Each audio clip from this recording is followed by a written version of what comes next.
Hello everyone, আসসালামু আলাইকুম। কেমন আছেন সবাই? আশা করি সবাই খুব ভালো আছেন।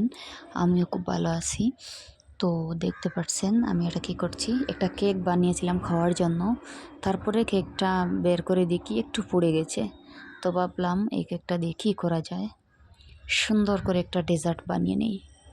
ডেজার্ট বানিয়ে নিলে খাওয়া যাবে। আর এই জন্য আমি কেকটা কেটে নিচ্ছি। তো কেটে নিয়ে আমি এটাকে সুন্দর করে একটা পাত্রে সেট করে নেব।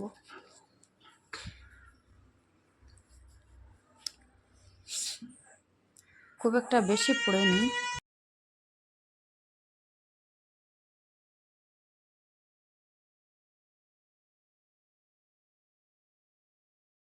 এই তো আমি কেকটা কেটে নিয়েছি। এবার একটা প্লেটে নিয়ে, আমার কাছে এমন বড় কোনো জিনিস নেই যেটাতে আমি সেট করব। এই জন্য আমি একটা প্লেটে সেট করে নেব। এখন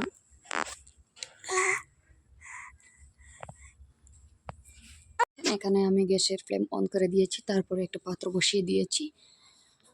একটু বাটার দিয়েছি, বাটারের মধ্যে একটু কাঠবাদাম, পেস্তা বাদাম আর যেটা হোয়াইট কালার তেল আছে না, সেই তেলটা একটু অ্যাড করে দিলাম। কিছু মিক্স করে একটু ভেজে নিয়ে তারপরে দুধ অ্যাড করে দিলাম।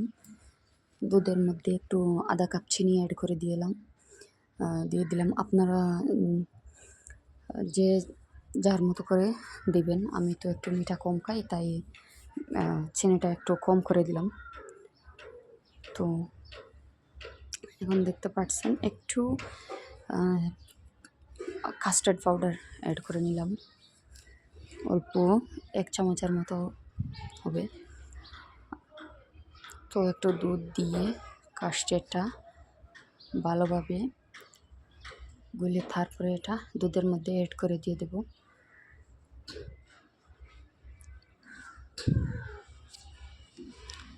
তো দেখতে পাচ্ছেন আমি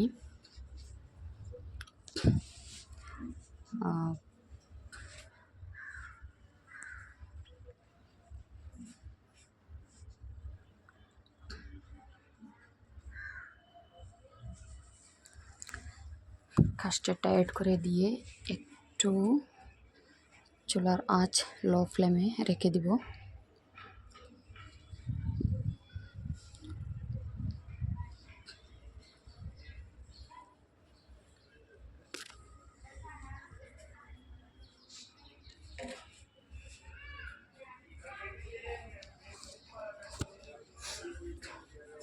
তো যে দেখতে পাচ্ছেন হয়ে গেছে। এখন আমি এটাতে প্লেটে এই কেকগুলো সেট করে নিলাম, তারপরে দুধটা ঢেলে দিলাম উপরে। তারপরে এখানে একটু দেখতে পাচ্ছেন একটু আইসক্রিম ছিল ফ্রিজে, সেই আইসক্রিমটা বের করে একটু আমুল ফ্রেশ ক্রিম, এই ফ্রেশ ক্রিমটা অ্যাড করে তারপরে ভালোভাবে এটা মিক্স করে নেব।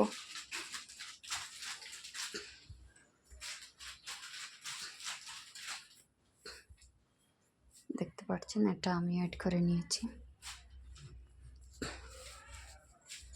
এটা ভালোভাবে মিক্স করে তারপরে ওই কেকটার উপরে ঢেলে দেব। এই ডেজার্টটা অনেক মজা, খেতেও ভীষণ ভালো। আমি প্রায় দিন বানাই এটা, তো আমার ভালো লাগে, সেই জন্য ভাবলাম আজকে আপনাদের সাথে শেয়ার করি ভিডিওটা।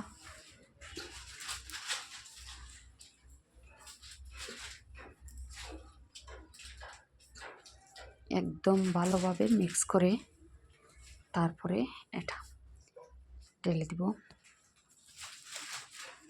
এটা দেখতে পাচ্ছেন আমি এটার উপরে দিয়ে দিচ্ছি, এটা পড়ে যাচ্ছে। যে মানে কেকটা একটু বেশি হয়ে গেছে, তাই আমি এটা চেঞ্জ করে নিলাম। এই যে বললাম কোনো বড় কোনো পাত্র নাই আমার কাছে, তাই আমি এটার মধ্যে ঢেলে নিলাম। তো এই যে দেখতে পাচ্ছেন আধা ঘন্টার জন্য আমি ফ্রিজে রেখে দিলাম, ঠান্ডা হয়ে গেছে। এখন এটা কেটে খাবো। এটা এতটাই টেস্ট, আপনারা একদিন বানিয়ে খেয়ে তারপরে বলবেন